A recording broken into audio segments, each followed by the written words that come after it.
It gives me great pleasure to introduce a good friend, my eyes, my conscience and procedures, my Sherpa, Neal Duggal, who is an assistant professor in anesthesiology. We've known Neal for a while, graduated in 2014, joined faculty in 2014. He is the director of anesthesia for structural heart interventions. He is basically very interested in his research is in advanced heart failure interventional echocardiography with a focus on percutaneous and transcatheter mitral and tricuspid interventions.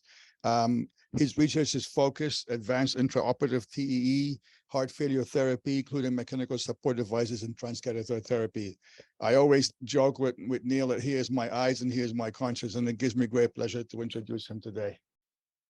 Thank you, Stan, for those very kind words. And I apologize, of course, the fire alarm is going off right now. So if you see strobes of light and sounds, it's for that reason.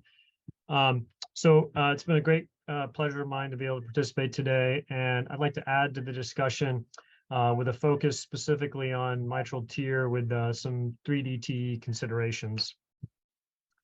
So this is a recent guideline paper, as I know most of you have already seen, or excuse me, an image from a recent guideline paper from the American Society of Echocardiography.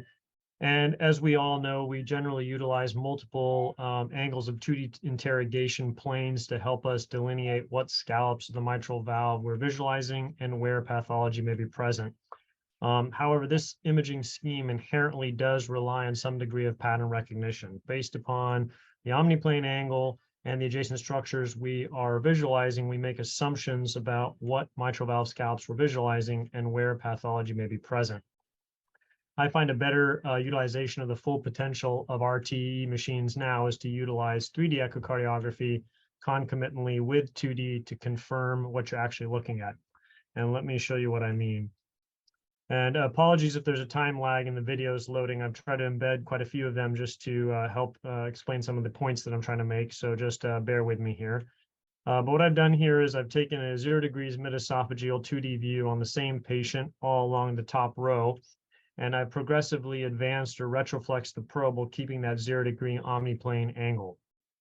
And to ensure we know what scallops of the mitral valve we're actually interrogating and what region of the mitral valve, I've turned on the live 3D and I've rotated that to the traditional surgical en-face view. And then you can see those corresponding 3D views below each of the 2D images. So here we know with absolute certainty that we ensure we're cutting the valve in the scallops that we have hypothesized based upon our 2D image. And if you'll note in the middle row of columns, despite seeing the LVOT, which is traditionally taught as sort of visualizing the anterolateral portions of the valve, we actually indeed are cutting through the A2P2 scallops. And equally as important is finding a true commissural view, which again can be easily verified by utilizing the live 3D echo. And here I have 3 different patients with their 2D and 3D corresponding images below. And if you look at the omniplanes, you see that the angles vary anywhere from 60 to 80 degrees. And again, if we look at the 3D images below, we can truly confirm that we are actually through the commissures in our 2D slice. And again, this just shows that utilizing 3D echo allows you to relinquish that need for pattern recognition and allows you to confirm with absolute certainty. Now that we have utilized 3D echo to truly confirm our 2D imaging plane is commissural, we can scan through that 2D plane from the anterolateral, middle, and posterior medial scallops. And I prefer to utilize 2D echo here, given, as we know, it's improved spatial and temporal resolution compared to 3D echo. Now, as we know, real-time imaging with TE is invaluable in the guidance and procedural success for mitral TEER. 2D imaging, as we said, has the best temporal and spatial resolution. However, it does have limitations, for examples in patients with off-axis or horizontal hearts, coaptation gaps, leaflet calcification, or mixed degenerative and functional disease. And 3D TE obviously is very essential to these procedures, and the utilization of live 3D multiplanar reconstruction, or MPR, is a powerful complementary tool. So why would we use live 3D MPR? So, well, with a single live 3D image, all the necessary views for procedural guidance, your medial, lateral, your anterior posterior views, your short axis views, and your 3D en-face view can all be obtained.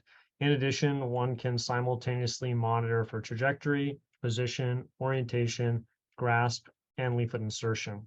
Furthermore, it allows for minimizing probe manipulation, minimizing errors and parallax, and is extremely versatile as you can build a live 3D MPR reconstruction from any of the standard mitral valve views.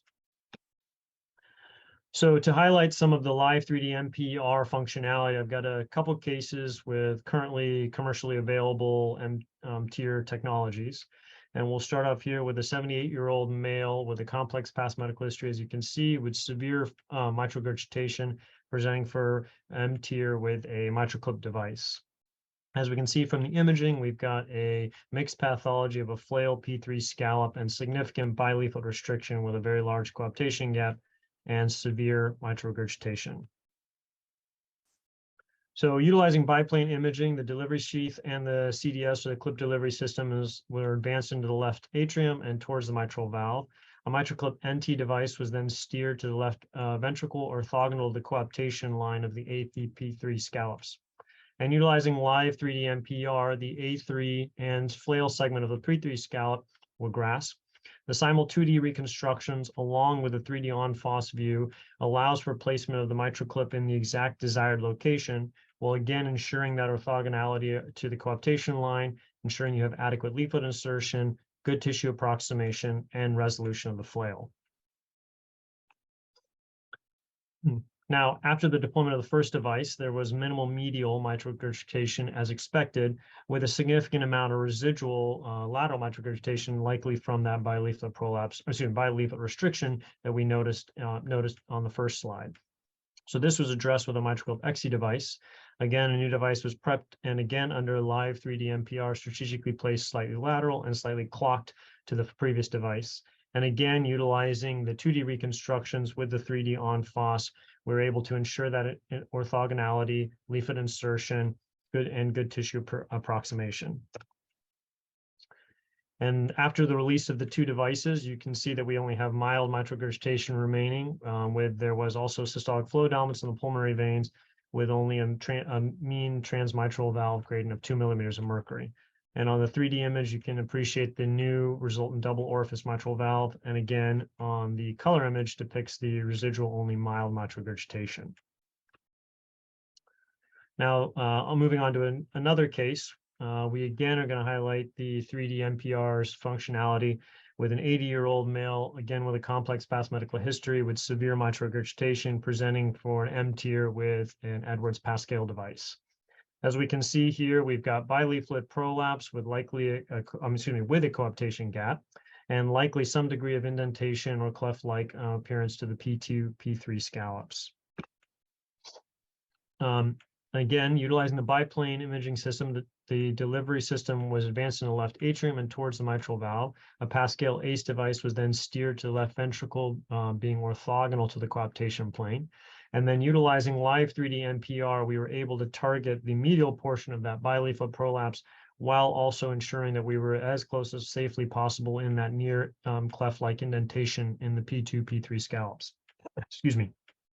The simultaneous 2D reconstructions, again with a 3D on FOSS views, allows for the device, in this case, the Pascal ACE device, to be placed in that strategic exact location while ensuring orthogonality of the coaptation line, leaflet insertion, tissue approximation, and again, resolution of the prolapse. And we can see here after release of the device, we only have trivial mitral regurgitation, and there was again systolic flow dominance in the pulmonary veins with a transmitral valve gradient here of 3 millimeters of mercury. And the 3D imaging again highlights that double orifice resultant mitral valve and the trivial residual mitral regurgitation. So in summary, as we know, TE is the cornerstone of guidance and assessment in all transcatheter mitral valve interventions. And as the complexity of mitral valve pathology continues to increase, so will the difficulty in standard 2D and 3D imaging. Hence, it's in the best interest of the imager to expand their armamentarium to help to incorporate live 3D MPR and other advanced imaging techniques into their practice to help increase procedural success. Thank you.